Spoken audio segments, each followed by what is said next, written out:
할렐루야! 하나님은 살아계십니다. 살아계신 하나님께서 오늘도 역사할 줄 믿습니다. 어느 해와 달리 2020년 부활절은 아마 기억에 오래오래 남을 것 같습니다. 저는 이 부활절을 지내면서 전쟁이 일어나면 어떻게 해야 될 것인가를 생각했습니다.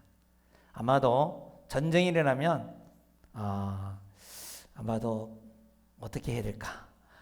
그래서 그 생각을 문득문득 합니다. 그래서 다 아마 어디로 피하라, 어디로 할 때 과연 우리들이 어떻게 신앙생활을 할 수 있을까? 그런 생각을 하고요. 오늘 2020년 부활의 기쁨이, 부활의 능력이 우리 모든 성도들에게, 또 우리 가정에, 기업들에게 임하기를 주 이름으로 축원합니다. 축원합니다. 여러분, 4월 1일 날이 무슨 날인지 아십니까? 예, 잘하시네. 저는 어릴 때 이 만우절이 있으면 거짓말 한 번씩은 해야겠다. 선한 거짓말을 한 번씩 해갖고 이렇게 막 웃고 그러한 날이 있었는데, 우리나라만 있는 것이 아니라 사전에 찾아보니까 유럽에서 이 만우절이 시작이 됐더라고요. 1500년대에 1564년 프랑스의 샤를 9세 때에 새해가 언제냐면 새해가 3월 25일부터 새해가 시작되는 거예요. 그래서 축제를 하다가 4월 1일이 되면 그날이 새해가 시작이 됩니다. 그래서 그날은 선물도 교환하고 4월 1일 날 그리고 같이 인사도 나누고 그런 거예요. 그런데 1582년 1월 달에 그레고리 13세가 기존 달력을 폐지시키고 그레고리 달력을 만들었어요. 새로운 달력을 만들었어요. 1월 1일을 새해로 시작한다, 이렇게 한 거예요. 그래서 지금도 1월 1일 날 우리가 새해 시작하죠. 이때부터 아마 시작이 된 것 같아요. 그런데 사람들이 그거를 모르고 4월 1일 날이 새해인 줄 계속해서 내려오던 거니까 그날 인사하고 선물 교환을 한 거예요. 그래서 이런 사람들을 보고 4월의 바보, 에이프릴 폴스데이, 4월 달의 바보들, 바보의 날, 이렇게 정한 것이 만우절이라는 거예요. 그날은 이렇게 그들의 바보라고 하는 거예요. 이 4월 1일 날은 정말 4월의 바보, 정말 4월의 바보가 있습니다. 만우절은 이런 또 예외가 있어요. 하나님께서 사탄을 바보로 만든 날이다. 이 만우절이 그렇게 내려오기도 합니다. 사단이 예수님의 적들을 부추겨서 예수님을 십자가에 못 박았지만 그 다음에 예수님은 부활하셨기 때문에 오히려 자기가 승리한 줄 알았지만 승리한 것이 아니라 패배자라는 것을 아는 거죠. 그래서 하나님은 십자가의 죽음을 통해서 모든 인류의 구원을 이루시고 만인의 그 제사장뿐만 아니라 구세주로서 하나님께서 인정해 주셨죠. 사단은 이것을 알고 좋아하다가 패한 사람이 된 것입니다. 그래서 하나님 때문에 사단이 바보가 된 날이 바로 부활절이다. 부활절. 아무튼 만우절이 어떻게 시작됐든 간에 이 부활절은 분명히 사단이 바보가 된 날입니다. 바보가 된 날. 왜냐하면 십자가로 말미암아 이 사단이 이긴 줄 알았는데, 승리한 줄 알았는데 오히려 패배자가 됐기 때문에. 그래서 하나님은 어떤 하나님이냐? 패배를 승리로 만드시는 하나님이시다. 온 인류의 구원자가 되시고 승리의 기쁨을 우리에게 주셨으니 분명히 부활절은 패배를 승리로 이끄는 날, 하나님은 패배를 승리로 이끄시는 하나님인 줄 믿으시기 바랍니다. 그래서 오늘 제목을 패배로 통한 승리. 여러분 지금 패배를 당하고 있습니까? 절망하고 있습니까? 아마 이 패배가 오히려 승리의 길로 이끌어갈 줄 믿습니다. 그래서 하나님이 패배를 승리로 이끄시는 역사는 우리 개인 또 나라 또 항상 주어져 있습니다. 예수님을 나의 구주로 섬기는 사람들은 그래서 패배를 승리로 이끄시니까 절망할 이유가 없고 또 낙심할 이유가 없이 언제나 승리가 있다는 것을 믿음을 가지고 사시기를 바랍니다. 하나님께서는 실패를 성공으로 이끄십니다. 하나님은 승리를 극복하여 오직 더 나아갈 수 있도록 인도해 주시는 하나님이십니다. 그래서 하나님은 패배를 승리로 이끄시는 능력의 하나님인 줄 믿으시 바랍니다. 오늘 이 본문에 그렇습니다. 오늘 본문에 예루살렘 교회를 통해서 나오는데, 자, 예루살렘 교회가 핍박을 받았어요. 그래서 축소가 됐어요. 사도들 외에 교인들이 다 흩어졌어요. 그런데 하나님께서 이 패배를 승리로 이끄시는 놀라운 역사가 있는 것입니다. 예루살렘 교회 핍박은 스데반의 재판을 계기로 시작이 됐죠. 스데반의 제목은 율법과 성전을 신성 모독했다라고 해서 의회의 재판을 받게 됩니다. 그래서 그거에 대한 변명으로 7장 1절부터 스데반이 변호하고 그리고 설교가 나오는 거예요. 그게 이스라엘의 역사. 아마 이 스데반 설교같이 유명한 설교, 역사를 꿰뚫어서 설교한 설교는 성경에 딱 스데반 하나밖에 없어요. 구약에는 예수님 오실 거에 대한 설교지만, 신약에 있는 바울도 마찬가지지만, 이 스데반은 예수님 오시기까지 전부 다 꿰뚫어갖고 역사를 말했습니다. 그래서 여기 사람들이 아주 맨 처음에는 역사 얘기하니까 잘 들었죠. 근데 그 결론이 너희들이 그 예수를 십자가에 죽인 살인자다, 이런 말을 한 거예요. 이 말을 들은 이 거의 관중들은 전부 다 화가 났어요. 이를 갈았다 그랬어요. 그런 사이에 스데반이 하늘을 바라보니까 하늘문이 쫙 열렸어요. 거기에 하나님의 영광과 예수님께서 하나님 우편에 서 있는 것을 본 거예요. 그 본 것을 보고 그대로 말을 했어요. 56절에 하늘이 열리고 인자가 하나님 우편에 선 것을 보노라. 자기가 본 걸 얘기한 거죠. 영안이 열린 것이죠. 이 말을 들은 관중들은 큰 소리를 지르며 귀를 막고, 그리고 일제히 달려들어서 성 밖으로 내치면서 돌리쳐서 이 스데반을 죽였습니다. 예수님은 사형을 처할 때에 빌라도의 법정에 도움을 받아서 그래서 사형을 했습니다. 근데 어떻게 스데반을 이 관중들이 직접 죽일 수 있는가? 우발적인 건 아닌가? 그러나 성경을 보면 우발적이 아니라 정식 재판을 거쳐서 정식으로 죽인 것을 성경을 통해서 우리는 알게 됩니다. 58절에 다 같이 한번 읽어볼까요? 시작. 성 밖으로 내치고 돌로 칠세, 증인들이 옷을 벗어 사울이라는 청년 발 앞에 두니라. 성경에는 이 하나님을 저주하는 사람, 하나님을 신성 모독하는 사람을 돌로 쳐 죽이라 그랬어요. 레위기 24장에 보면 그 24장 13절 14절 보면은 그 돌로 치되 그 회중들이 돌로 쳐 죽여라 그랬어요. 모독하는 사람. 그리고 신명기 17장 5절에 보면 돌로 치되 두 사람의 증인을 세워서 돌로 쳐 죽이라 그랬어요. 아마 지금도 신성 모독죄로 돌로 쳐 죽이라 그러면 살아남을 사람 있을까요? 아이고, 우리가 살아남을 사람 없을 것 같아요. 십계명을 따지고 봐도 하나님은 신성 모독하는 거예요. 그리스도인으로서 우리가 뭐 거짓말을 한다든가 주의를 안 지킨다든가 또 하나님의 이름 망령 때 일컫는다든가 이런 다 돌로 쳐 죽어야 돼요. 이런 걸로 인해서 죽는데, 근데 이 스데반이 구약의 법에 의해서 처형을 그렇게 돌로 쳐 죽은 거예요. 이 당시에. 이 어떻게 죽었는가? 2세기에 돌로 쳐 죽인 가정이 설명한 글이 하나 있는데, 어른 키 2배가 다는 높은 곳에 이 그 죄인을 올려놓고 거기서 증인한 사람이 미는 거예요. 앞으로 탁 해갖고 그냥 그대로 이렇게 탁 코박고 탁 죽게끔 하는 거죠. 이게 떨어져서. 근데 안 죽었어. 숨을 서. 그러면 다시 뒤집어서 얼굴을 하늘에 보고 두 번째 증인이 큰 돌을 들어서 심장 부위에다가 던져서 죽이는 거예요.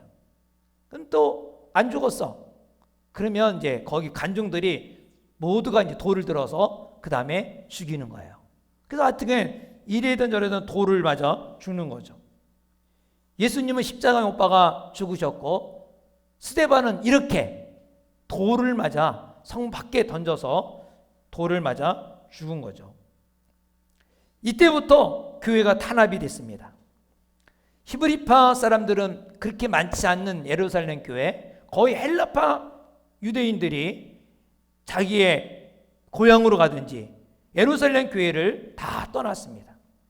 예루살렘 교회는 히브리파인 12제자 사도들 외에는 거의 남아있지 않았습니다. 누가는 사도행전 8장 1절에 후반절 이렇게 말합니다. 큰 박해를 받아 사도 외에는 다 교회는 터졌다 그랬어요. 히브리파 외에는 거의 교회는 텅텅 비게 된 거예요.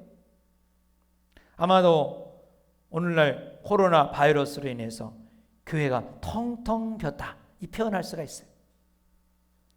이 코로나 바이러스가 시작이 되고 문자가 나오기 시작하면서 교인들이 점점 출석률이 주는 거 보니까 맨 처음에 한 70% 나오다가 그 다음에 60%, 그 다음에 50%, 지난주는 한 30%, 오늘은 아마 20%가 될 것 같아요. 점점 더. 나 가면은 뭐 300만 원 벌금을 문다. 아니면 이 코로나 바이러스 걸린 사람 생기면 교회에 구상권 청구해서 1,000만 원 내지 3,000만 원을 물게 하겠다. 그러니까 교회를 어떻게 내가 도와줘야지. 그래서 교회를 내가 조금 양보를 해야지. 참아야지. 그래서 교회에 못 오고 집에서 예배 드리는 사람이 있는 거죠. 아무튼 이 사단은 교회를 못 오게 가진 수단과 방법을 다 동원하는 거예요. 예수님을 사단은 십자가에 죽여서 승리했다고 생각했지만 예루살렘 교회 성도들이 수없이 많이 모여들었는데 그 예루살렘 교회 사람들을 다 떠나게끔 만드는 그 강력한 정부의 움직임으로 떠나게끔 하듯이 그러한 역사를 해서 승리의 계가를 부른 거죠. 그러나 이런 가운데 하나님은 역사를 하셨습니다. 예수님이 십자가에 죽으심은 패배가 아니라 죽음을 이기시고 인류의 구주가 되시고 오히려 만왕의 왕이 되신 구주가 되신 것입니다. 교회를 떠난 예루살렘 교회는 교회가 해파된 것이 아니라 각 지역에 흩어져서 복음이 전파되어 놀라운 복음의 불길이 올랐다는 것입니다. 가는 곳마다 흩어진 곳마다 복음이 세계 방방곡곡에 흩어져서 교회들이 여기저기 세워지는 아예 시초가 된 것이 바로 예루살렘 교회 핍박이 시작이 된 것입니다. 마치 산불이 날 때 불똥이 딱 튀어갖고 거기에 불이 나고 딱 튀어갖고 불이 나서 온 산이 다 불덩어리로 되듯이 바로 오히려 이 예루살렘 교회 핍박이 전 세계로 가지 로마까지 복음이 전파되는 그러한 계기가 되었던 것이죠. 승리의 계가를 부르던 사단은 또 한 번의 바보가 된 것입니다. 사단이 몰랐던 것은 패배를 통하여 승리로 이끄시는 하나님의 놀라운 섭리를 모르는 것입니다. 우리 사랑하는 성도들도 부활절을 계기로 사단을 바보로 만들기 바랍니다. 할렐루야. 이런 능력이 믿는 사람 가운데 일어나는 것입니다. 예수님을 영접하고 이 전염병이 아무리 있다 할지라도 이 전염병이 축복으로 바뀌어지고 실패가 성공으로 바꾸고 패배가 승리로 바꿔지는 하나님의 놀라운 섭리를 우리는 믿어야 될 줄 믿습니다. 그래서 바울은 로마서 8장 28절에 우리가 알거니와 하나님을 사랑하는 자 곧 그의 뜻 때로 부르심을 입은 자들에게는 모든 것이 협력하여 뭐 한다 그랬어요? 선을 이룬다. 선이라는 말은 좋은 일이 된다는 거예요. 모든 핍박과 이런 어려움, 정부를 통해서든지 코로나 바이러스를 통해든지 이러한 로마 군병의 그 강력한 그 힘에 의해든지 간에 권세를 통해서든지 간에 패배같이 보이지만 합력하여 선을 이루신다는 거예요. 고린도후서 6장 9절부터 10절에 그래서 우리 그리스도인들은 무명한 자 같으나 유명한 자요, 죽은 자 같으나 보라 우리가 살아있는 자다. 징계를 받은 자 같으나 죽음 당하지 아니하고, 근심 많은 같으나 항상 기뻐하고, 가난한 자 같으나 많은 사람을 부욕해 하고, 아무것도 없는 자 같으나 모든 것을 가진 자다. 누가요? 믿음의 사람이 그렇습니다. 하나님은 어떤 상황 가운데도 실패를 승리로 이끄시는 하나님인 줄 믿으시기를 주의 이름으로 축원합니다. 그러므로 우리가 어려운 가운데도 절망하지 말고 패배를 승리로 이끌으실 줄 믿고 나가기를 주의 이름으로 축원합니다. 우리는 스데반이 순교당하고 예루살렘 교회가 다 흩어져서 이제는 끝난 게 아니라 여기서 몇 가지 교훈을 우리가 얻어야 할 것입니다. 첫째로 하나님은 움켜쥐면 흩으시는 하나님이다. 한번 손을 한번 내밀어 봐요. 손을 이렇게 움켜쥐면 흩으시는 하나님이다. 예, 움켜쥐면 흩으시는 하나님. 예수님이 십자가에 죽으시고 부활하시고 나서 제자들에게 말을 했어요. 승천하시기 전에 사명을 줬어요.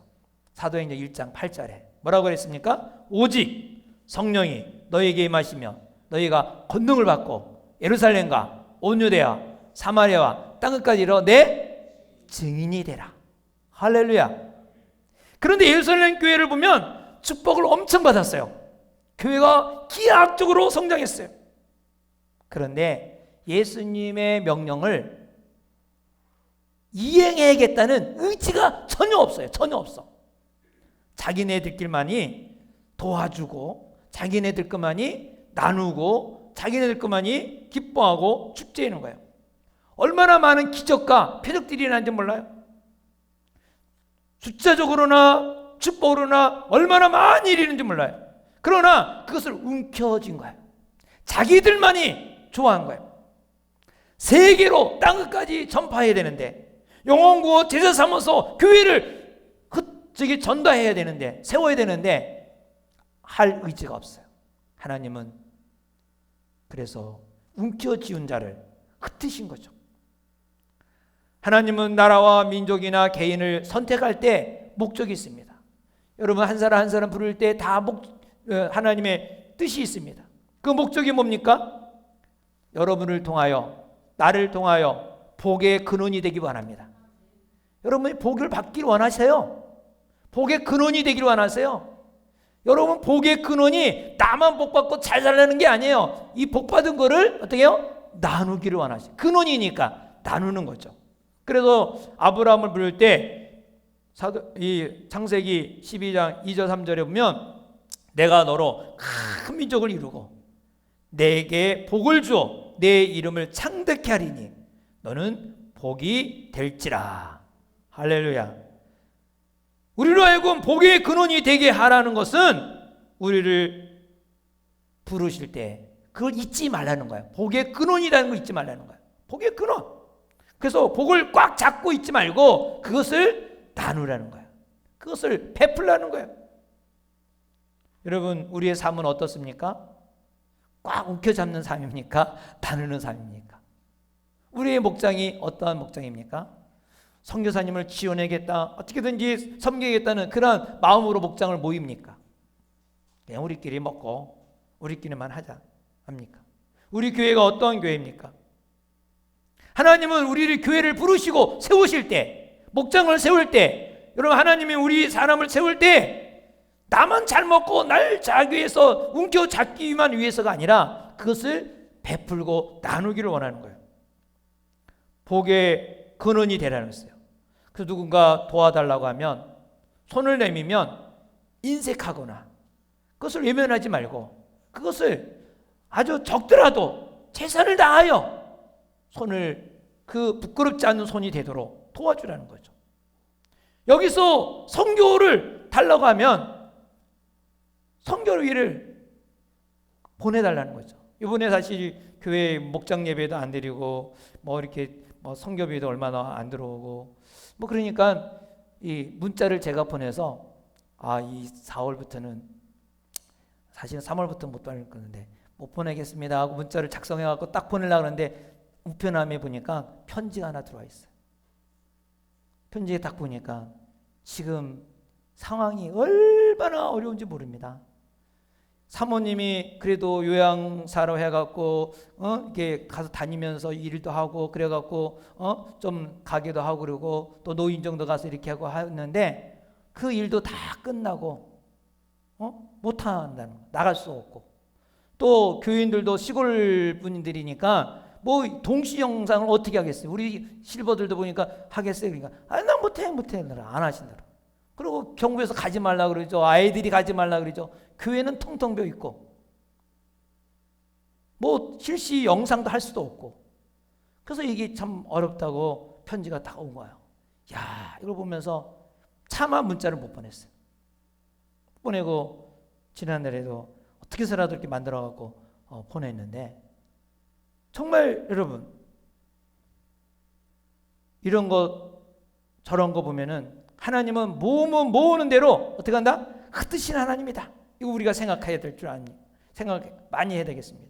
하나님은 내가 축복을 움키면 하나님께서 흩으신다. 흩으신 하나님이다. 그래서 축복을 주시는 것은 복의 근원이 되라. 너를 통하여 많은 사람들에게 복을 받을 수 있도록 복을 받는 게 뭐예요? 나누어 주는 거죠. 베푸는 거죠. 벌기만 하고 모으는 사람은 모아도 모자라요. 모자란다는 건 뭐냐? 가난하다는 거예요. 돈이 없어서 가난한 게 아니에요. 내가 지금 돈이 많고 재산이 많아도 지금 부족해서 가난뱅이에요. 그 사람이 가난뱅이죠. 모자라니까 맨날 모자란다니까. 그 사람은 가난한 사람이에요. 그러나 없지만은 재산도 없고 버는 것도 별로 없지만 나눠주는 사람, 이건 부자예요. 그 사람은 부자죠. 나눠주는 사람, 자기 있는 거 작은 거라도 콩 한 쪽 돈 나눠 먹는 사람, 이게 부자 아니겠어요? 우리 성도들 보면 정말 힘들고 어려운 가운데도 또 11조 하죠, 감사헌금 하죠, 성경헌금 하죠, 또 건축헌금 하죠. 정말 어려운 가운데도 이렇게 하는 사람 보면은 하나님이 또 집을 또 이사하게 하고 자녀들도 또 이렇게 복을 주고. 그래서 제가 가만히 보니까 모으는 사람은 계속 힘들고 어려운데 자꾸 드리고 베풀고 나누는 사람은 하나님 저렇게 복을 주실까? 이걸 경험하게 돼요. 물론 어려움도 있죠. 힘든 일도 있죠. 그러나 하나님은 모으면 흩으시는 하나님이다. 우리가 모이지 말고 어차피 복의 근원이라 했으니까 손을 내미는 사람에게 빈손 지지 말고 줄 수 있는 사람, 이 부활절에 그러한 진리를 이 예루살렘 교회가 흩어진 것을 보면서 깨닫기를 주의 축원합니다. 두 번째로는 하나님은 패배를 승리로 이끄시는 하나님이시다는 거예요. 십자가에 달린 예수님은 패배로 보이지만 십자가에 죽었으니 패배 아닙니까? 그러나 그는 죽은 지 3일 만에 부활하셔서 하늘과 땅의 모든 권세를 가진 자가 되었습니다. 예루살렘 교회가 흩어진 것은 예루살렘 교회가 이제 패배로 끝난 것 같이 보이지만 오히려 복음이 전 세계로 퍼지는 점화자가 되었던 것입니다. 하나님은 패배를 승리로 바꾸시는 하나님이십니다. 예수님은 예수를 믿고 하나님의 자녀가 된 자에게 분명히 하나님은 실패를 승리로 바꾸신다는 것을 믿으시기 바랍니다. 자, 주의를 지키느라고 직장에서 해고당하고 어떡하나 난 그래도 믿음을 지키고 싶은데 믿음은 지키려고 어려움을 당할 때 하나님은 그거를 그냥 놔두지 않습니다. 우리를 실직시키고 망하게 하는 것이 아니라 더 큰 직장을 주실 줄 믿으시기 바랍니다. 할렐루야. 인생에 계획한 일이 이거 하려고 저거 하려고 하다가 그게 안 됐어. 실패했어. 근데 여러분, 그 실패가 끝이 아닙니다. 하나님은 더 새로운 길을 열어주시기 위한 하나님의 인도함을 믿으시기 바랍니다. 그래서 하나님은 실패를 성공으로 인도하시는 하나님이라는 것을 믿으시고 나가기 바랍니다. 우리가 또 부부 문제가 갈등이 생겨서 맨날 싸우고 막 그래. 안 만날 걸 갖다가 우리가 만났구나. 그리고 원망하지 말고 하나님께서 우리 부부를 비상적으로 살깐 만나고 맞대는 그러한 부부가 아니라 이제 사랑의 맛이 무엇인지 알게 하시고 부부로서의 사명이 무엇인지 알고 그 사명을 감당하라고 하신 줄 믿으시기 바랍니다. 그래서 하나님은 패배를 승리로 이끄신 분이다. 사랑하는 자 그 뜻대로 부르심을 입은 자들에게는 모든 것이 합력하여 뭐한다? 선을 이루신다. 그래서 우리가 하나님이 패배를 승리로 이끄시는 하나님이라 믿으면 그 역경 가운데 축복을 기대할 수가 있고 환난 가운데 기쁨을 기대하게 되고 항상 승리의 삶을 살아갈 수 있는 삶이 되는 줄 믿으시기 바랍니다. 세 번째로는 하나님은 큰일을 위하여 희생을 필요로 하십니다. 큰일을 위해서. 예수님이 십자가에 달려 돌아가시기 전에도 이미 예수님은 능력의 하나님이세요. 능력의 예수님이세요. 질병을 고치고 안진병을 일으키고 눈을 뜨게 하고 얼마나 많은 병자를 고쳤습니까? 또 귀신 들린 사람을 쫓아내고 또 말씀으로 풍랑을 잔잔케 하는 자연의 법칙까지 제어하는 능력을 가지신 분이에요. 뭐가 아쉬워서 십자가에 죽을 이유가 없는 거예요. 그런데 왜 십자가에 죽어야 되겠습니까?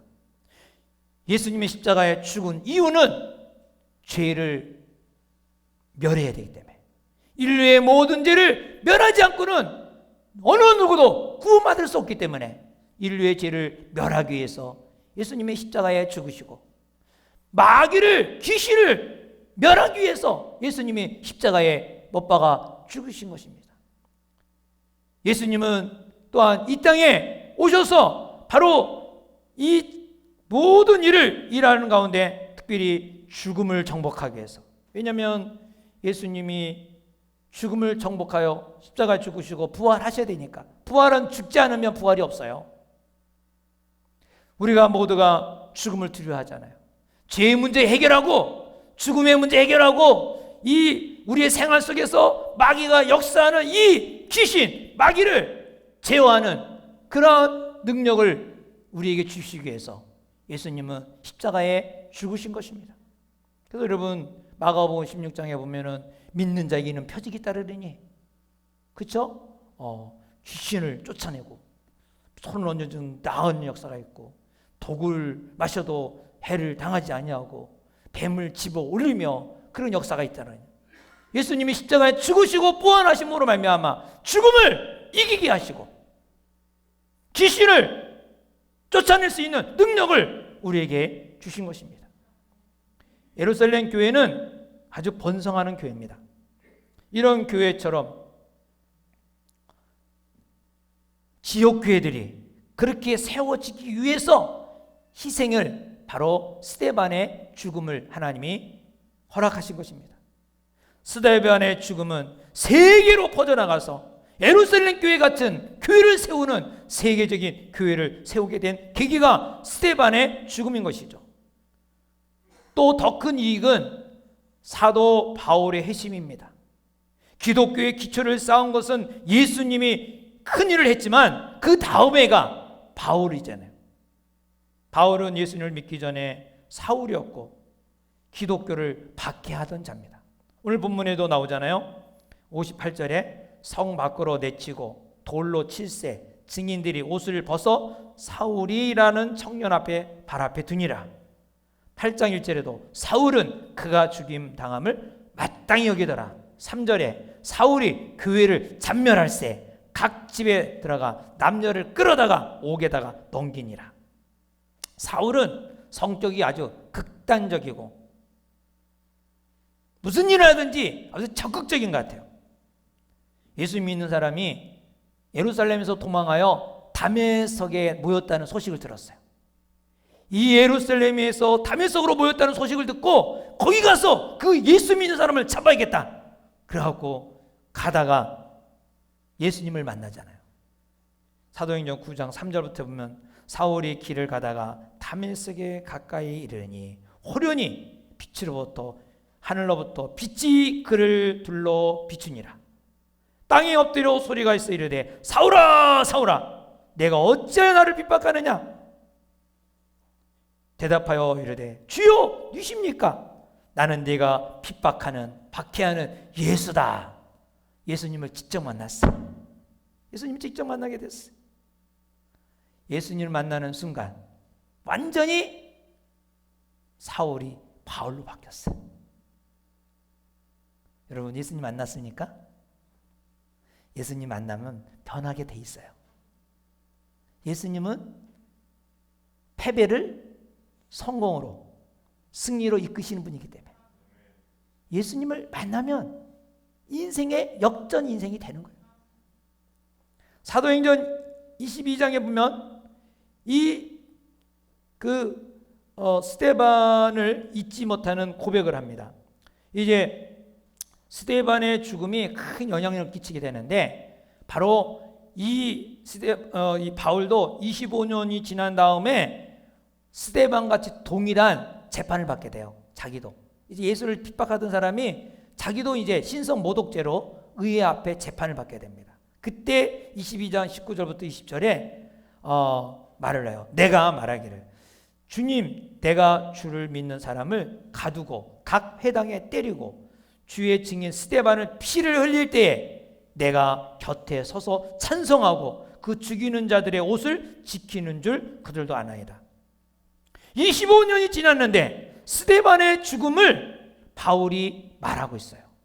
25년이 지났는데 그 죽음이 인상 깊게 남은 거예요. 왜냐하면 스데반이 죽을 때 그 얼굴이 무슨 얼굴이라 했어요? 천사의 얼굴인 거예요. 천사의 얼굴. 그리고 죽을 때 말한 게 뭐라 그래요? 하나님 저들의 죄를 저들에게 돌리지 마달라고 기도를 했어요. 그렇죠? 이게 아주 큰 충격이었어요. 왜? 이 바울은요 구약 율법을 다 꿰뚫고 있거든요. 아니 가말리엘 문화생의 최고의 1등 그 수석 합격자니까 또 졸업자니까 얼마나 성경을 꿰뚫는지 몰라. 구약에 역대하 24장 21절에 보면 그 스가랴가 제사장이 왕에 의해서 돌에 맞아 죽어요. 성전 뜰에서. 그런데 스가랴가 뭐라는 줄 알아요? 하나님이여 감찰하시사 저들의 용서하지 말라 달라고 저주 같은 기도를 해요. 신원하여 주옵소서. 제발 저들을 그냥 버려두지 마십시오. 그러면서 그런 기도하고 죽거든요. 돌에 맞아 죽을 때. 근데 이 스데반은 안 그래.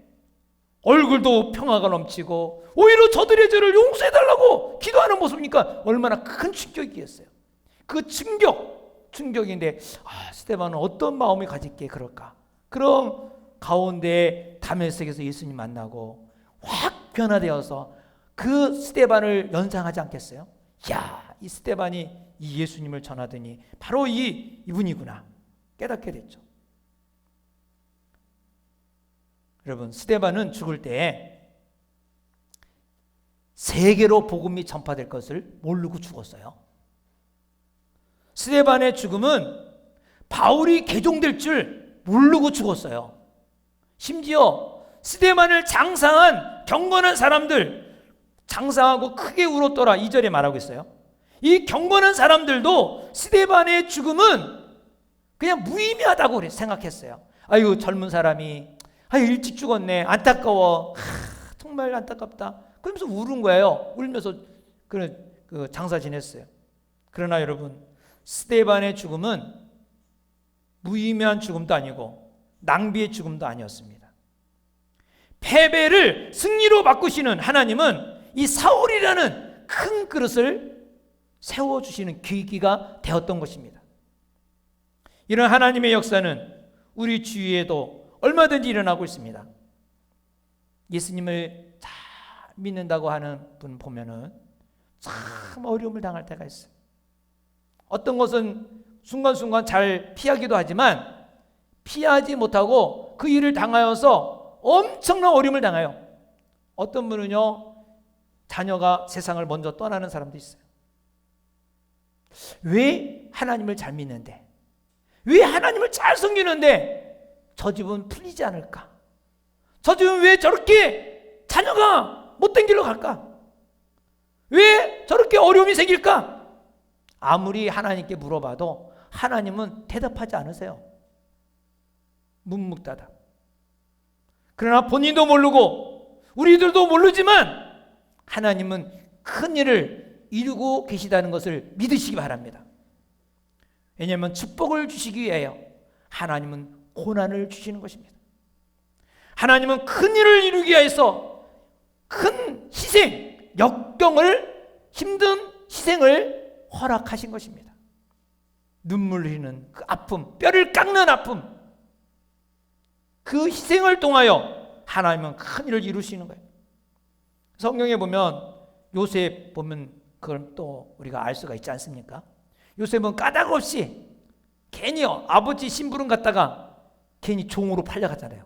룰라랄라 가다가 순종하다가 종으로 팔려가고 종살이 하다가 월급 받는 것도 아닌데 또 애매하게 또 누명받아서 감옥소까지 가.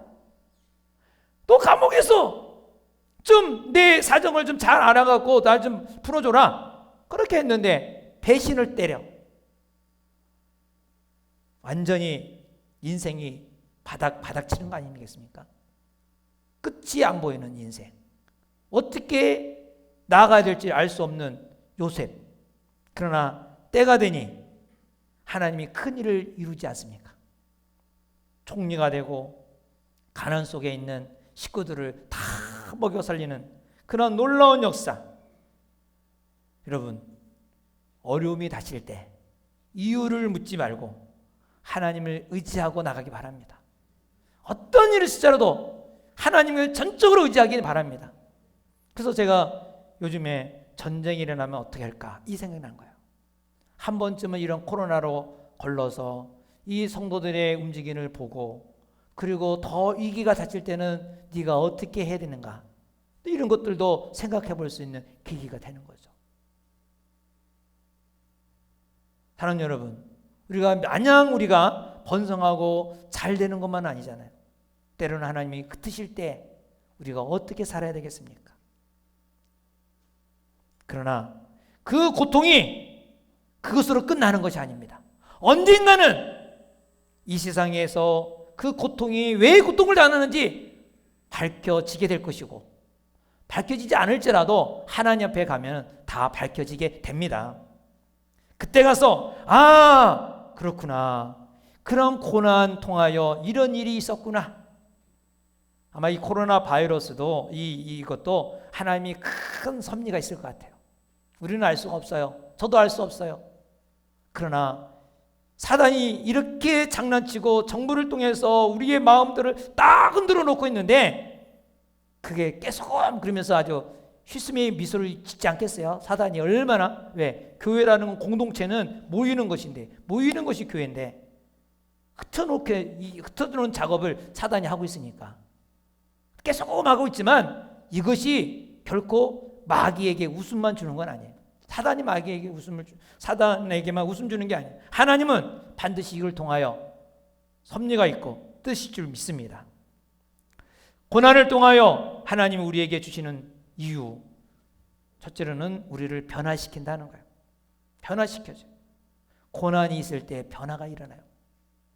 고난이 없으면 승승장구, 왜 저래? 왜 저렇게 못해? 속으로 희심의 미소를 짓으면서 거만하게 깔보고 무시하고 다른 사람을 그렇게 하죠.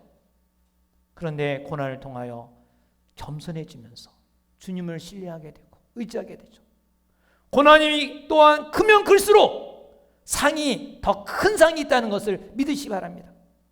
그러므로 고난 가운데 절망하지 말고 소망을 기대하며 살기 바랍니다. 야고보서 1장 2절과 4절에 이렇게 말하고 있습니다. 내 형제들아, 너희가 여러 가지 겹치고 겹치는 여러 가지 시험을 당하거든 온전히 기쁘게 여기라. 이는 너희 믿음의 시련이 인내를 만들어내가. 인내를 만들어내는 줄 압니다. 인내를 온전히 이루라. 이는 너희를 온전하게 하고 구비하여 조금도 부족함이 없는 사람으로 만들어주겠다. 온전한 사람으로 만들어주는 거죠. 우리를 변화시켜서 하나님이 쓰시기에 합당한 그릇으로, 하나님의 그 뜻이 있습니다. 베드로전서 4장 12절부터 13절에 보면 사랑하는 자들아 너희를 연단하려고 온 불시험을 이상한 일을 당하는 것 같이 이상히 여기지 말라. 이게 불시험 아닙니까? 엄청난 불시험이죠. 오히려 너희가 그리스도의 고난에 참여하는 것으로 즐거워하라. 이는 그의 영광을 나타내실 때 너희로 즐거워하고 기뻐하게 함이라. 할렐루야. 오히려 그리스도의 고난에 참여하면서 초대교회에 이렇게 흩어졌던 예루살렘 교회를 우리가 생각할 수 있잖아요. 네. 그러면서 어떻게 예루살렘 교회 성도들이 흩어져서 뭘 했는가를 알 수가 있어요. 우리가 이런 걸 통해서 성경을 더 깊이 더 볼 수가 있고 알 수가 있어요. 우리가 섬기는 하나님은 패배로 끝나게 하시는 분이 아니라 패배를 승리로 이끄시는 하나님인 줄 믿으시기 바랍니다. 예수님이 십자가에 돌아가신 것은 패배에서 승리를 이끌기 위한 부활의 사건이 증명되고 있습니다. 예루살렘 교회가 핍박 많이 있었지만 오히려 세계 복음화가 되었습니다. 하나님은 이 코로나 바이러스로 인해서 어려움이 있고 고통이 있지만